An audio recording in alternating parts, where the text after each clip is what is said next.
ओम नमः शिवाय। हर हर महादेव। 25 अक्टूबर को अमावस्या वाले दिन देखिए कैसा एक अलग ही योग बन रहा है। इस दिन ग्रहण लग रहा है और ये दिन हमारे लिए बहुत इम्पॉर्टेंट है, क्योंकि इस दिन सिर्फ हमारा सबसे बड़ा त्यौहार ही नहीं है। ये दिन फाइनेंसिस के लिए, पूरे देश के फाइनेंसिस के लिए, हम सब के फाइनेंसिस के लिए भी बहुत इम्पॉर्टेंट होता है और हम इसको ये बात मान करके चलते हैं। तो अगर इसमें ग्रहण लग गया, जबकि इतने समय बाद अब चीज़ें ठीक हुई हैं, तो मन में हमारे शंकाएं भी आ रही है। तो हमें ये समझना है कि कैसे हम इस ग्रहण को अपने लिए पॉजिटिव वे में यूज़ कर सकते हैं। अब देखिए, पहले मैं आपको ग्रहण का टाइम बता देती हूँ। ग्रहण का समय है 2 बज के दोपहर में 29 मिनट में ग्रहण शुरू हो जाएगा। जब पूरा ग्रहण होगा, ग्रहण मध्य वाला समय है 4:30। शाम को 6:32 में ये ग्रहण समाप्त हो जाएगा। दोपहर के टाइम पे लगेगा, शाम तक समाप्त हो जाएगा। लेकिन उसके बाद भी हम लोग ग्रहण के दिन, जिस दिन लगता है उस दिन हम पूजा नहीं करते हैं, कोई भी पूजा नहीं करते हैं। इवन उस दिन मंदिर भी बंद रहते हैं, तो पूजा पाठ तो हमने नहीं करनी है। अब हम समझते हैं कि ग्रहण के दिन ऐसा क्या होता है जो कि हमें उससे डरने की जरूरत पड़ती है। राहु जो है वो ग्रस लेता है सूर्य या चंद्र को। सूर्य ग्रहण है तो सूर्य को ग्रस लेता है, या फिर ये कहें कि सूरज के सामने चंद्रमा आ जाता है और वो रोशनी जो हमें सूर्य की मिल रही थी वो बाधित हो जाती है चंद्रमा से। तो जो प्रोटेक्शन हमें सूर्य से मिल रही थी वो हमें नहीं मिलने वाली है। इसीलिए हमें अपनी खुद की प्रोटेक्शन करनी पड़ती है, अपनी एनर्जीज को सेव करना पड़ता है। इसीलिए सूतक लगता है। इसलिए आप एक दिन पहले ही तुलसी को तोड़ लें, पानी में, दूध में, अपने सामान में आप तुलसी को डाल सकते हैं। ग्रहण के समय इसीलिए खाना भी नहीं बनाया जाता, खाया भी नहीं जाता, और पड़ा हुआ जो खाना होता है उसे ग्रहण से पहले खत्म कर दिया जाता है, ताकि वो जो दूषित प्रभाव है, जो सूर्य की प्रोटेक्शन हमें रेगुलर मिल रही थी, उसके बिना जो ये किरणें आ रही हैं वो किसी भी चीज़ पर ना पड़े। बेहतर यही है कि खाना ना बनाएं, कोई भी डब्बे नहीं खोलें, कोई भी एनर्जी अंदर प्रवेश ना करें। इस तरीके से हम अपने आप को प्रोटेक्शन कर सकते हैं। अब ये तो हो गई डराने वाली बात। आप कहेंगे हाँ ये तो हमें पता ही है, और गर्भवती महिलाओं के लिए तो बहुत सारी चीज़ें इसमें होती हैं ग्रहण में कि उन्हें अपना ध्यान रखना है। वो सारी चीज़ें तो आप लोग रेगुलर करना ही करना है। लेकिन इसका एक पॉजिटिव पॉइंट भी होता है। ये देखिए कि जब सूर्य की प्रोटेक्शन हट जाती है तो कहीं ना कहीं हमारे हाथ में हमारी एनर्जीज को खुद प्रोटेक्टेड करने की चीज़ें भी आ जाती हैं। जैसे मैं आपको एक एग्जांपल से बताती हूँ। जैसे स्कूल में, क्लास में अगर टीचर नहीं आए तो क्या होता है, जो शरारती बच्चे हैं वो खूब शरारत करते हैं, तोड़ फोड़ करते हैं, मस्ती करते हैं। वो वाला टाइम है। अगर सूर्य की प्रोटेक्शन जैसे कि टीचर होती है वो ना हो तो आप उस टाइम को वेस्ट भी कर सकते हैं। अगर कोई मिस हैपनिंग बच्चों के साथ उस समय क्लास में हो जाती है तो टीचर नहीं होती है, बच्चे की कैसे एक दूसरे की देखभाल करेंगे, परेशानी हो जाती है। इसीलिए कहते हैं कि उस समय आपके पास कोई प्रोटेक्टेड हैंड नहीं है, इसलिए आप अपने आप को ऐसे चीज़ों में नहीं डालें, कुछ ऐसा नहीं करें।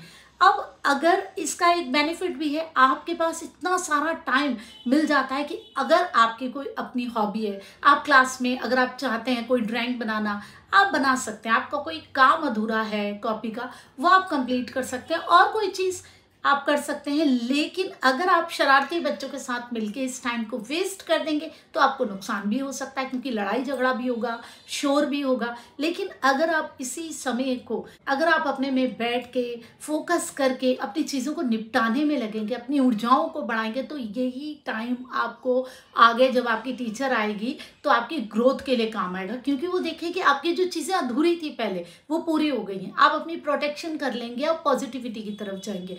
एक तरफ तो नेगेटिविटी है कि हमारे पास प्रोटेक्शन हट गई, दूसरी हमारे पास एक टाइम मिल गया जहाँ पे हमें कोई और बताने वाला नहीं है कि आपको क्या करना है। हम अपने हिसाब से, अपनी समझ से, अपनी क्रिएटिविटी से कुछ कर सकते हैं। अब इसके लिए हम करें क्या? इसके लिए हमें मंत्रों का जाप करना होता है लगातार। मंत्र हमारी ऊर्जा को बढ़ाते हैं, और जितना हम इस समय जाप करते हैं उतना हमारी ज़्यादा एनर्जीज एक्टिवेट होती हैं, क्योंकि हम सिर्फ अपनी सेल्फ एनर्जीज पे काम कर रहे हैं और कोई एनर्जीज हमारे साथ नहीं जुड़ी हुई है।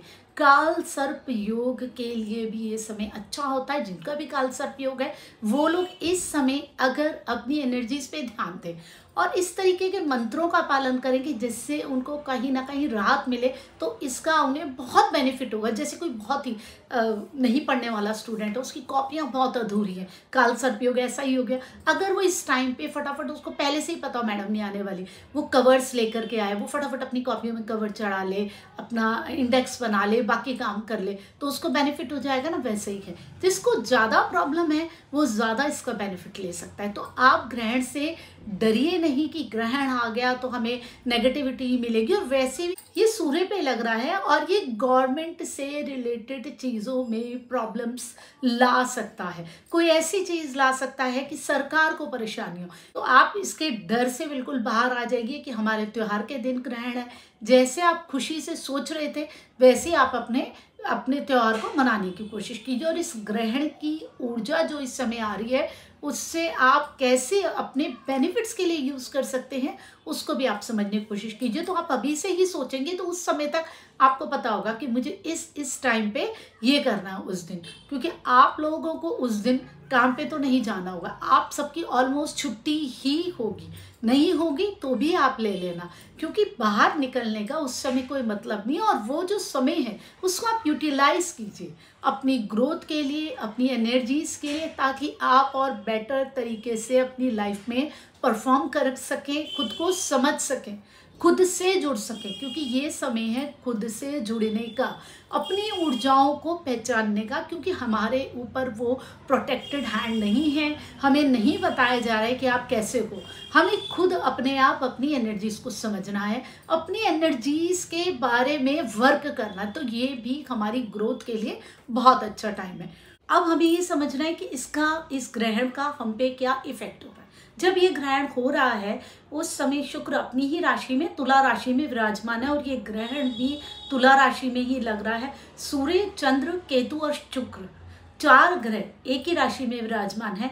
जब ये ग्रहण लग रहा है काल पुरुष की कुंडली की सप्तम भाव की राशि पीड़ित हो रही है, रिलेशनशिप्स पे ये ग्रहण इफेक्ट करेगा। मैंने कहा हालांकि आम लोगों पे, आम जनता पे नहीं इफेक्ट करेगा, लेकिन जो चीज़ें ऑलरेडी बिगड़ रही हैं वहाँ कहीं ना कहीं एक बड़ा झटका लग सकता है। अगर आप जबरदस्ती किसी बोझ में चीज़ों को निभा रहे हैं तो वहाँ इसका नेगेटिव इफेक्ट आएगा, लेकिन जो रिलेशनशिप्स ठीक है वहाँ कोई भी नेगेटिव इफेक्ट नहीं आएगा। ये वही इफेक्ट करेगा जहाँ ऑलरेडी नेगेटिविटीज विराजमान है, बैठी हुई है, वही इसका इफेक्ट आएगा। सप्तम भाव विदेश यात्राओं का भी होता है और विदेश यात्राओं में राहु और केतु का अच्छा ही योगदान होता है, कोई खराब नहीं होता है, इसलिए उसमें हम इसे नेगेटिव नहीं ले सकते। अब जब हम पार्टनर्स की बात करते हैं, बिजनेस पार्टनर्स की, तो वहाँ भी मन मुटाव होने के पूरे चांसेस। अब इस ग्रहण के समय आप ग्रहों की स्थिति देखिए, शनि अपनी राशि में विराजमान होकर शश योग बना रहे हैं, बुध अपनी ही राशि में बैठकर भद्र योग बना रहे हैं, गुरु अपनी ही राशि में बैठकर हंस योग बना रहे हैं और शुक्र भी अपनी ही राशि में है।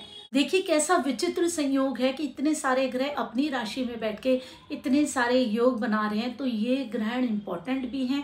आप चाहें तो आप अपनी एनर्जीज को यूटिलाइज करके, बैलेंस करके इस ग्रहण का बेनिफिट भी ले सकते हैं। ग्रहण से डरिए नहीं और इसकी एनर्जीज को यूटिलाइज करने की कोशिश कीजिए। हर हर महादेव।